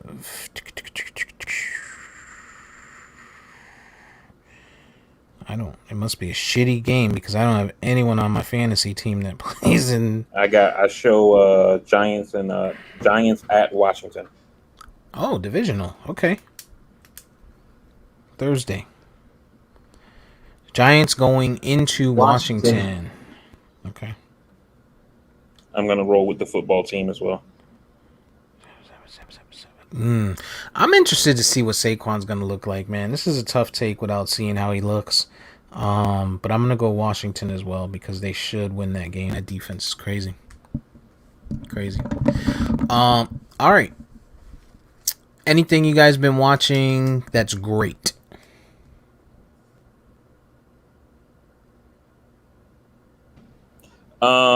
It's nothing for me, man. I had watched one joint before I took off last week for my vacation, and I don't even remember the name of it now. I remember liking it, but I don't remember the name. I've been hearing a lot about this series on Netflix called Clickbait. Ooh, I want to catch that. Oh yeah, I heard it's really good. Like one person I follow was like, yo, if you want to go to bed before 3 a.m., don't start clickbait at 10. And Nope. It's 8 so episodes. yeah, so I plan to check it, but I haven't yet. Um, yeah. Other than that, man, I haven't really done much TV. EJ, you saw Shang Chi, Sung Chi. Shang-Chi. You're racist. Yeah, but I did watch Clickbait. Clickbait was awesome. Pretty good twist. Um, Titans is back on HBO Max. I know Barry hates DC, but it's a pretty damn good series. What else did I watch? I had some. Oh, Wu Tang Saga is back. So if you haven't seen season one, um, you haven't seen season one, it's on Hulu. Catch up. Season two just came out. It's pretty good, man. Pretty good. I want to watch it. I didn't watch season 1, but I heard it was amazing. It was amazing. It's nostalgic. It's everything for me. And then Shang-Chi was pretty good. One of the better Marvel films I've seen in a long time, especially for a debut, first intro story type thing. It's pretty good. Has its slow parts, but I think it was dope. Cool. Yeah, I want to check that out, even though I'm not familiar like with that specific character. Same thing like with the Eternals. I'm not really familiar with them either in the Marvel like universe or whatever. But I'll still check it just because I feel like I look at Marvel kind of like being like how I used to look at Pixar. Like I can watch a Pixar movie without even seeing a preview. You know what I mean? Right. Because I know it's going to be a good animated film. For the most part, they've had some duds. You know what I mean? But for the most part, they put out quality, and that's how I feel about Marvel, even though EJ would beg to differ. The other thing that I did check too is the Matrix trailer. I don't know if you guys caught that this week. They released like a 2.5 minute trailer. It looks pretty good, man. I'm kind of excited, and I don't know if you guys caught they in the middle of the trailer they have the girl who is like Indian. She's wearing glasses. I don't know if you guys caught it because they show her quick in the thing, but that's Sati. Remember in Matrix 3, the little girl at the train station that Neo saw? That's her. Yeah. She's grown now, Mm. and she is fine. Oh my god. I saw that. I want to watch that. I'd like to see how, with the advancement of technology, how good that's gonna look and how it's gonna be. Yes, sir. I I've been watching. So I watched Clickbait. I watched all of Clickbait in one day. Like Damn. I watched the whole damn season, 8 hours, bro, back to back, and it is gonna leave you on edge. It is a good series. One of those that makes you wonder who did what. So that was good. I watched shit. There was something else I watched too. The Circle's Back. I watched the first 4 episodes of that. Before the 5th episode starts on the 15th. So that's interesting. I love that show. And I started this show on Netflix that Var, I think you should watch. It's called The Startup. And I know we talked about it briefly, but The Startup, it was a couple of years before where we are right now with crypto. And the idea of it is there's a girl who is she wrote a script for a coin called Gen Coin. She's in Miami. She comes across this white financial guy who kind of backs her. They get into all types of crazy shit with drug money and things of that nature. I don't want to give too much away. And there's a Haitian guy who he's from Little Haiti, straight out the hood from the gangs, and the three of them link up, and now they're getting the startup going for Gen Coin. So very, very good series so far. I'm 8 episodes in on that, and I'm gonna continue to watch that. It looks like it's gonna be good. And Clay is in it from Sons of Anarchy. So at some point he gets in there. He's not in the first season. I think he starts in the second season. So, and I think that's it, man. I know there's something else that I watched, but that's fresh on the mind right now, man.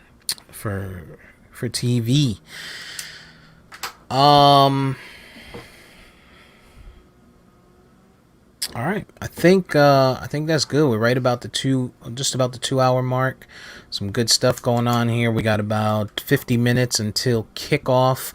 So preparatory time for fantasy, for FanDuel, for DraftKings, any gambling bets that need to go in. Um, while we start looking at it, I hope everyone has a great Sunday. Hope everybody enjoys kickoff. Anyone that's a football fan, and I hope everyone has a great week. Before we get out of here, I'm gonna toss it to VP for any last comments and closure. Everybody, we definitely appreciate you guys joining us today, especially those of you who tuned in for the live broadcast of the Castworthy, of this week's episode of the Castworthy podcast. We definitely appreciate you guys taking time out of your Sunday to do that. Also, want to send out a big shout out and a thanks to our brother E, who decided to tap in some today, but technical difficulties got in the way. He was kind of on the road on the mobile app a little bit, but glad to have him join, and hope that we have him again in a future episode. Kind of the way that we started the show, just want to send out thoughts to those families who lost people during the tragedy of 9/11. Also, thoughts to those families who may have lost loved ones who served in our military and ended up deploying to conflict zones, to war zones in Iraq and Afghanistan and beyond as a result of what happened on 9/11. I know it never gets you never get over it, but it does get easier. Also, glad that we have sports back, and where we can be found. You can find the podcast on all podcasting platforms. Just search at Castworthy, whether it's Apple Podcasts, Spreaker, Spotify, YouTube, Google Plus. If you want to watch the show and listen, you can check out the YouTube channel at Castworthy. You can listen on any of those other podcasting platforms, iHeart, etc. If they have podcasts, we're pretty much there. Like I said, just search Castworthy. If you want to check us out on any of our social media, just search at Castworthy. On Instagram, it'll be at Castworthy_podcast. While you're there, leave us a comment, hit the like button, share the page, tell a friend to tell a friend, help us grow the audience by hitting that like button, leaving us a comment. Regardless if it's a good or bad comment, it helps the algorithms of those different platforms reach more people, and it can help the podcast grow. But whether you're listening today or on Tuesday, we definitely appreciate you taking the time to do so. And as always, we love you guys for tapping in with us, helping us do something that, we dreamed of doing, making it a reality. So appreciate you for that. And we will talk to you guys on the next episode of the podcast. Until then,